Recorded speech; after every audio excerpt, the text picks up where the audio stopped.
মানুষকে হাওলাত দেওয়া বা কর্জে হাসানা দেওয়া যে কত বড় ইবাদত, এই হাদিসগুলো যখন পড়ি তখন অবাক হয়ে যাই। বিশ্বনবী এই কর্জে হাসানা যে ফজিলতগুলো বর্ণনা করেছেন, কোন কোন ক্ষেত্রে দানের থেকেও 10 গুণ বেশি এই হাসানা, কর্জে হাসানা দেওয়ার ফজিলত আল্লাহ রাসূল বলেছেন। নবীজি বলছেন, আমি যখন জান্নাতের গেটে গেলাম, জান্নাতের গেটে লেখা দেখলাম যে কর্জে হাসানা দান করার 1 গুণ সওয়াব, কর্জে হাসানা দেওয়ার 10 গুণ সওয়াব। এই এত বড় ইবাদত আজকে আমাদের সমাজ থেকে হারিয়ে গেছে, একেবারেই হারিয়ে গেছে প্রায় বলা চলে। এর মূল কারণ হলো যারা একবার হাওলাত নেয়, একবার ধার নেয়, এদেরকে আর ধারে কাছেও খুঁজে পাওয়া যায় না। মানে ধার নিতে পারলে, কর্জে হাসানা নিতে পারলে ওর মুখ আর সে দেখতে চায় না। ফোন দিলে ফোন ধরবে না, এরপরে বেশি দিলে অন্য কাউকে দিয়ে ধরাবে, এরপরে যদি আরো বেশি দেন তাহলে ব্ল্যাক লিস্টে ফেলে দিবে।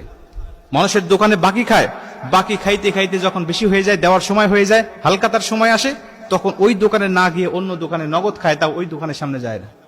বিভিন্ন কারণে আজকে এই কর্জে হাসানার মতো এত বড় পাওয়ারফুল ইবাদত, এত বড় ফজিলতপূর্ণ ইবাদত আমাদের সমাজ থেকে হারিয়ে গেছে।